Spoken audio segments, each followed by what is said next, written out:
Hey, thanks for stopping by the channel. Today I wanted to show you a sprinkler system that we've got a zone on that even when it's in the off position, the sprinklers are still running. It's an easy fix and we'll get to it. So for each one of the zones in your system, you should have a valve with a valve box, an ICV irrigation control valve box cover like this. Do as I say, not as I do. When you go to open one of these, it's easy to think, just stick my finger in there and pop that baby open. But in a minute here, I'm going to show you why you should take a tool or something like that and pry these open. It's not a big deal, but it just kind of, it may startle you. It did me. So before you get started, you want to find your main water meter shut off, or you may even have a irrigation sprinkler system manifold valve box, and that's what this is that I'm showing you here, where you can actually get in that and turn off the pressure to the sprinkler system without turning off the water to the entire building, facility, house, what have you. You just need to make sure that you turn that water off, because you're going to be opening up the system which is pressurized at that valve that we're going to be working on.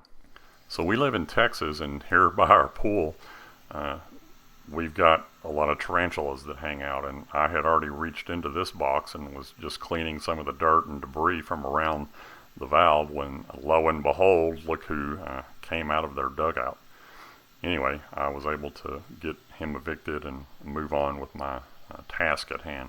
So we got Mr. Tarantula out of there, and I just started, getting the box cleaned out, and I realized there's quite a few roots and other things that were growing in there, and I've got a pair of clippers here that I use for when I'm doing stuff like this with, to trim those roots out with, and getting the wires cleaned and some dirt. And I don't know how the professionals do this. This is just how I do it. I'm a DIYer, and I try to do a lot of the things that myself that I can, and if I can't, I'll call in the professionals. But one of the things that I found easy, and I'll show you that here in a second, was for cleaning all of the excess dirt out of the hole. And I didn't want to dig this box up and go into a lot of painstaking labor and everything to get this open to where I could get to it. And I got to thinking, I've got a shop vac sitting there in the garage. Why not get that baby out and see about getting some of this loose dirt and debris that's out of here. So that's what I use to clean this box out with. I'd be curious to know what some of the others out there do, short of actually digging it up. So here I'm just continuing to clean the valve box out that's in the ground. Get some more of the roots out, try to unscrew that solenoid. I was thinking maybe the solenoid was the only issue, but it seems to be seized up, and was also trying to get the cap off of the valve body cover so I could get in there to the diaphragm and maybe get it changed out. But the further I got into this, the more I realized that there was probably going to be an issue with the entire valve, and or the solenoid might be bad. So that's all I'm doing here. So I'm continuing to work on it here, and all I'm doing is really, as I'm doing the disassembly, as I'm paying attention to what wire goes where. I took some photos, some still photos to help me with that, and made a few notes. Really just attempting to get this old one out. I finally got the solenoid unscrewed enough to get it out of there, and it was clear that it was going to be bad. But that's all I'm doing here, and you can even see that the wire nuts are pretty much seized up on there. And I think I failed to mention, but this is in an irrigation system that's 20 plus years old, so it's probably time to change out some of these components. So we've got our valve opened up in the sprinkler control valve box, and we've actually removed the solenoid, which is this part here with the wires on it, and you can actually unscrew this from the top of this cap here. And I made a note where my wires go in my valve box so I can get those back like I need to. And I'm going to have to, I'll show you here in a second. So if you were only going to replace this solenoid, and not any of the components inside of the valve, you would be able to unscrew this solenoid off the top of this case like this, just like this. Take that out and get your new solenoid. But because of how old this sprinkler system is, I suspected that there were issues with inside of the valve with the possibly the diaphragm. So I've taken the valve apart and I pulled the top out, and you can see there's a little screen that goes right here. But inside of this, and I believe you can see this, there's a little diaphragm here, and you need to make a note, just, you know, make a visual note of how that's in there. And if you grab that right here, you can pull that out. And be careful when you're opening this up. If you're doing it down in the valve box, there is a spring inside of here that you want to make sure that you keep track of. So I'm inspecting all in here, but more than anything, I'm inspecting this diaphragm that came out. And you can see here, you know, all this dirt and debris that's in here. And this one doesn't look horrible, but it's very sticky and it's very stiff. So I suspect this also needs to be replaced.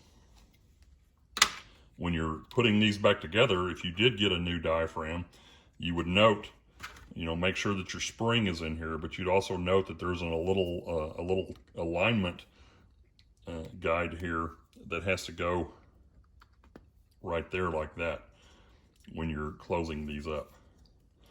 But because of everything that I've got going on with this, not just the solenoid itself, the diaphragm, so I priced the parts out to get the diaphragm and a new solenoid, and they were going to be more expensive for the replacement parts than just getting an entire new valve,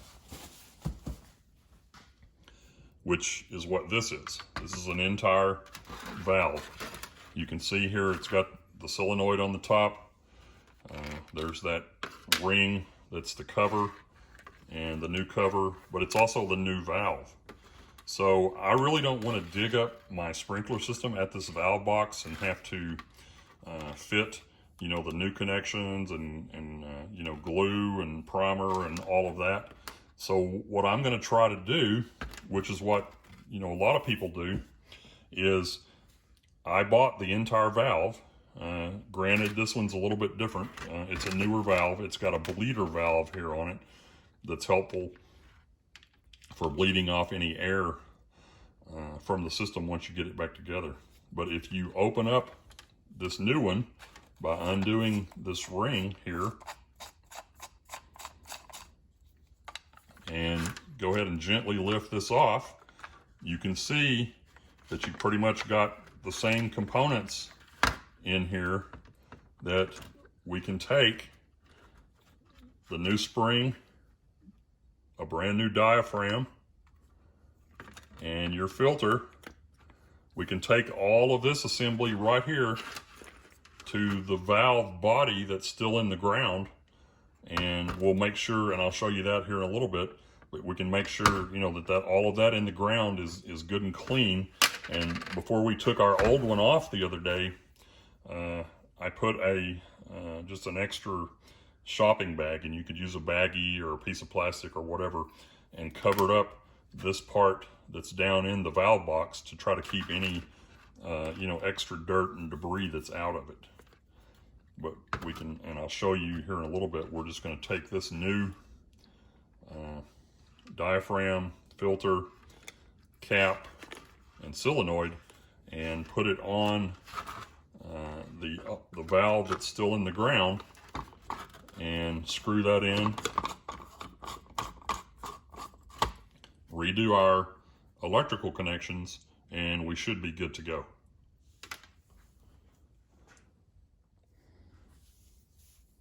So I also wanted to show you a little bonus tip.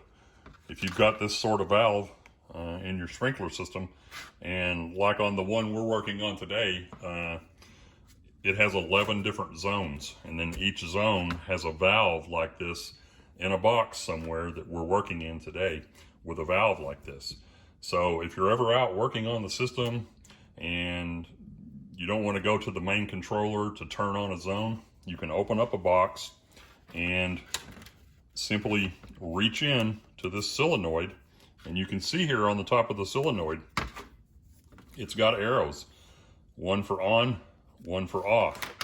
So normally when the system is off, this solenoid will be screwed all the way to the right or clockwise.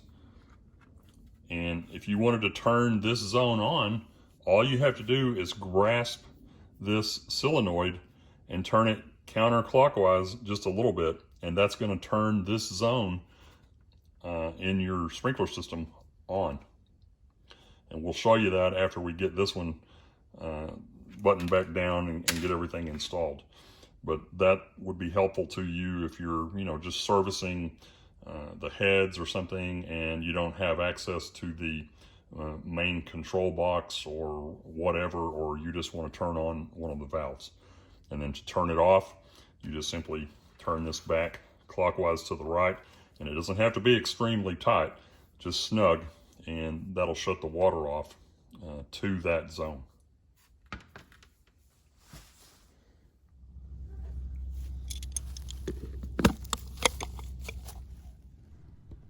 So this is that bag I was talking about. You could take a piece of plastic or a baggie or something like that to put it over the valve body when it's open to keep any kind of debris out of there. And because of what happened earlier, I went ahead and put my gloves on. Not that one of these have ever bitten me, but I just like to be sure when I'm reaching down in one of these, because we've also got a lot of snakes and we've seen scorpions and other things like that around. So just, be cautious when you're reaching into one of these valve boxes doing some work. There may be a spider or something like that in there. So you can see here, there's a little bit of debris still inside of the case. And we're just trying to clean that out. And it looks like it was probably some little fine tree or grass roots. And I think now we've got that clean. And I've just got water in a squirt bottle, and I'm just squirting it down in there now because I just, wanted to make sure that that housing, which is the bottom part of the valve that we're working on, is clean. So now we're just going to take our replacement parts. Whoops, we didn't mean to do that.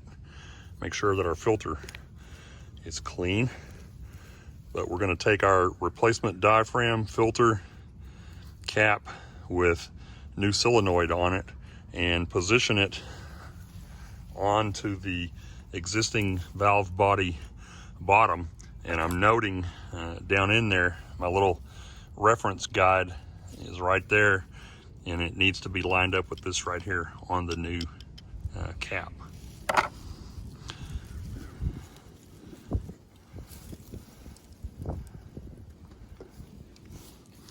So I've just gently placed it in position, and I'm feeling of it to make sure that it's seated properly, and it is. So now I'm going to lower the threaded part on and start turning it clockwise or to the right to get it repositioned into place. So now we're going to make up our connections and our electrical connections, and I've got some wire nuts connectors. They're for low voltage irrigation systems, and they actually have they're sealed up, and they have silicone inside of them to help with keeping everything nice and waterproof.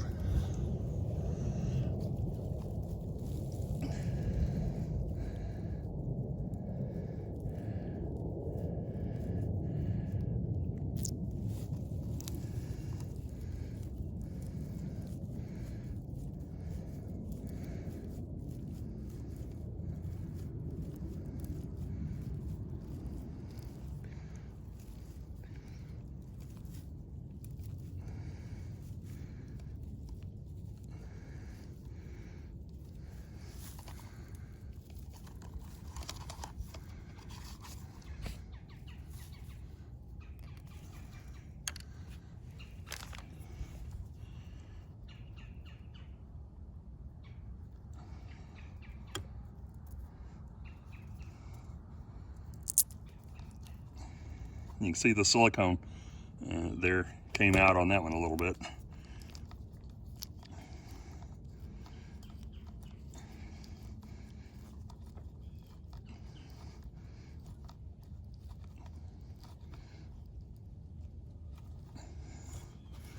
And then once you have that done, your connections, you want to just place the wires down in your valve box in such a manner that they don't get tangled up or kinked, and just make sure that you can still get to the solenoid in case you want to turn it on or off.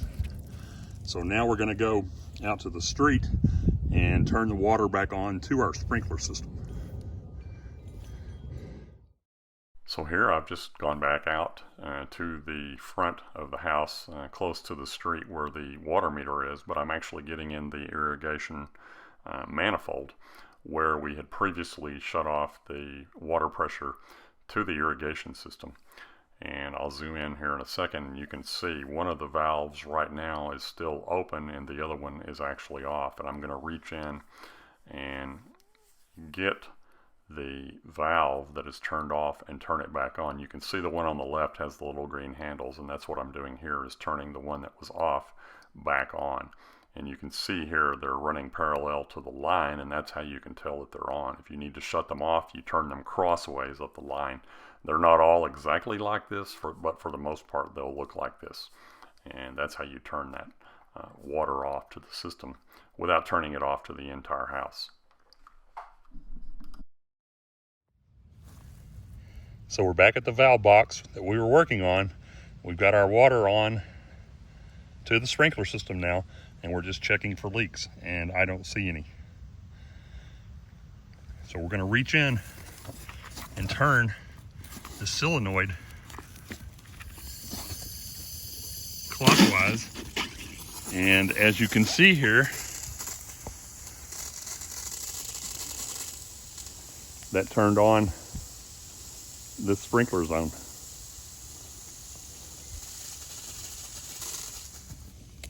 So now that we've checked and made sure it's working to our expectations, turn it off. You just grasp that solenoid and turn it clockwise to the right until it stops, and our sprinkler zone turned off.